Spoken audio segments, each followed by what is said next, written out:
Hi friends, Assalamualaikum. Welcome to Farsha Health and Beauty channel. First of all, என்னோட வீடியோவை click பண்ணி பார்க்க வந்து உங்கள் எல்லாருக்கும் மிகப்பெரிய நன்றி. ஏன்னா அவங்களோட ப்ரிஷியஸான டைம் ஒதுக்கி என்னோட வீடியோவை பார்க்கறதுக்காக. ஓகே, இன்றைக்கி நாம் என்ன வீடியோ பார்க்க போகிறோம் அப்படின்னா, நல்லா சாஃப்டான சோள இட்லி எப்படி செய்கிறதுன்னு தாங்க நம்ம பார்க்க போகிறோம். நார்மலாக இட்லி தோசை வெள்ளை அரிசியில் நம்ம சுடுறதுக்கு இந்த மாதிரி நம்ம சுட்டு கொடுத்தோம்னா நம்ம குழந்தைங்களுக்கு நல்ல ஒரு ஹெல்த் பெனிஃபிட்டும் கிடைக்கும். அதுவும் இல்லாமல் இது நிறைய ஃபைபர் ரிச் ஃபுட்டுங்க. வாங்க எப்படி சோள இட்லி செய்கிறதுக்கு இந்த மாதிரி டம்ளரில் 2 டம்ளர் அளவுக்கு இந்த டம்ளரில் 2 டம்ளர் அளவுக்கு நான் இன்றைக்கி சோளம் எடுத்திருக்கேன். அதே டம்ளரில் 1 டம்ளர் அளவுக்கு இட்லி அரிசி, இதை 1/2 டீஸ்பூன் அளவுக்கு வெந்தயம். இப்போ இந்த சோளம், அரிசி, வெந்தயம் இது எல்லாத்தையுமே வந்து நாம் 6 மணி நேரம் ஊற வைக்க போகிறோம்.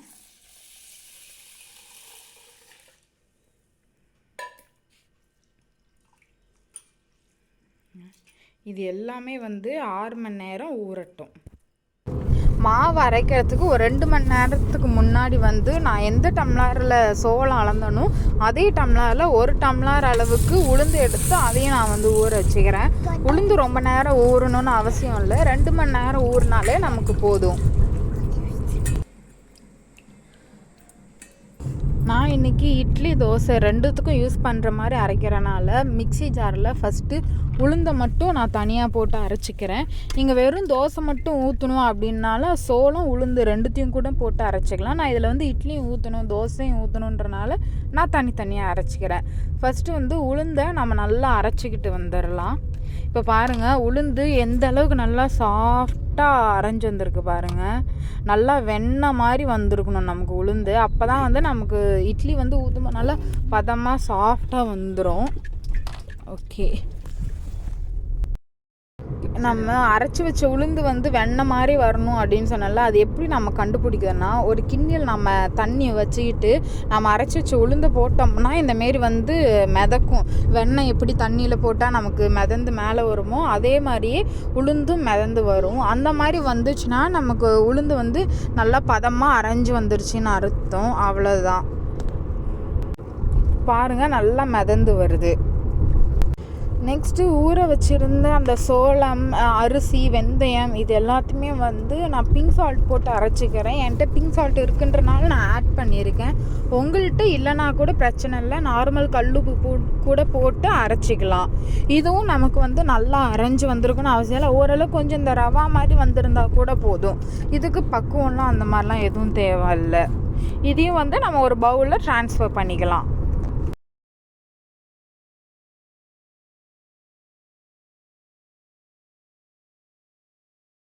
இந்த உளுந்து நம்ம அரைச்சி வச்ச சோள மாவு இது ரெண்டுத்தையும் வந்து ஒன்றா மிக்ஸ் பண்ணி நம்ம கையாலே கலந்து விட்டுக்கலாம். ஏன்னா நம்ம கையால் நம்ம கலந்தோம்னா மட்டும்தான் நமக்கு வந்து மாவு நல்லா புளிச்சு வரும். அதனால் நம்ம ஒரு 5 நிமிஷத்துலேருந்து ஒரு 10 நிமிஷம்லையும் நம்ம கையிலே வந்து நல்லா கலந்து விட்டுக்கலாம் மாவை. அப்போ தான் நமக்கு மாவு நல்லா புளிச்சு வரும். கையால் மிக்ஸ் பண்ணதுக்கப்புறம் ஒரு மூடி போட்டு மூடி வைக்கலாம். இது வந்து நமக்கு 8லேருந்து 10 மணி நேரம் ஆகும் புளிக்கிறதுக்கு.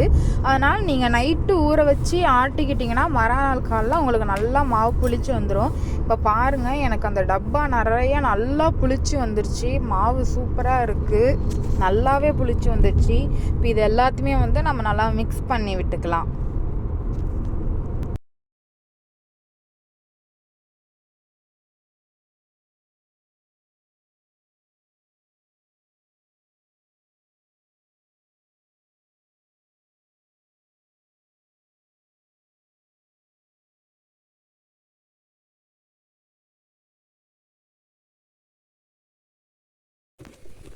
ஓகே, நாம் இன்றைக்கி இட்லி ஊற்றிக்கலாம். ஒரு இட்லி பாத்திரத்தில் தண்ணி வச்சு நல்லா சூடாகினதும் இட்லி தட்டில் துணியை போட்டு ஒவ்வொரு இட்லியாக நம்ம ஊற்றி வச்சுக்கலாம். நீங்கள் எண்ணெய் தடவி தான் இட்லி ஊற்றுவீங்க அப்படின்னாலும் ஒன்றும் பிரச்சனை இல்லை, நீங்கள் எண்ணெய் தடவி கூட இட்லி ஊற்றிக்கலாம். இப்போது நல்லா இட்லி நல்லா வெந்துருச்சா எப்படின்னு செக் பண்ணுறது பார்த்தீங்கன்னா, ஒரு கத்தியை உள்ளே விட்டிங்கன்னா இந்தமாரி நல்லா ஒட்டாமல் வரணும். ஒட்டாமல் வந்துச்சுன்னா நம்ம இட்லி வெந்துருச்சுன்னு அர்த்தம். நார்மலாக அரிசி இட்லி வேகிறதுக்கு எவ்வளோ டைம் எடுக்குமோ அதே டைம் தாங்க இதுலேயும் எடுக்கும். அதனால் எப்படி வருமோ என்ன ஏதுன்னு கூட ஒன்றும் பயப்பட வேணாம். நீங்கள் ஃபஸ்ட் டைம் ட்ரை பண்ணதுனா கூட நான் சொன்ன மெஷர்மெண்ட் அளவில் செஞ்சிங்கன்னா உங்களுக்கு நல்லா சாஃப்டான இட்லியே வரும். ஸோ இப்போ பாருங்கள், இட்லி நமக்கு நல்லா வெந்து வந்துருச்சு.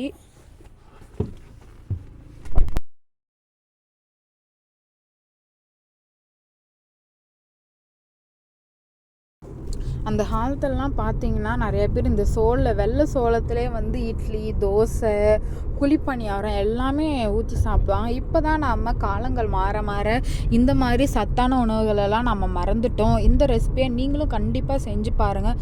ரொம்ப ஒரு ஹெல்த்தியான ரெசிபியாக இருக்கும். இதில் வந்து டயபெட்டிஸ் பேஷண்ட் கண்டிப்பாக எடுத்துக்கலாம். வெயிட் லாஸ் பண்ணணும்னு நினைக்கிறவங்க எடுத்துக்கலாம். கொலஸ்ட்ரால் உங்களுக்கு உடம்புல இருக்கா அப்படின்னாலும் கொலஸ்ட்ரால் பேஷண்ட்டும் இதை கண்டிப்பாக எடுத்துக்கலாம். இது வந்து ஒரு ஃபைபர் ரிச் ஃபுட்டாக இருக்குதுங்க. கண்டிப்பாக நீங்கள் எல்லாருமே உங்கள் உணவில் இந்த இட்லியை நீங்கள் உங்கள் உணவில் சேர்த்துக்கோங்க. இந்த மாதிரி நிறையா ஹெல்த்தியான ரெசிபிஸ் உங்களுக்கு வேணும்னா மறக்காமல் என்னோடய சேனலை சப்ஸ்கிரைப் பண்ணுங்கள், லைக் பண்ணுங்கள், ஷேர் பண்ணுங்கள். தேங்க்ஸ் ஃபார் வாட்சிங்.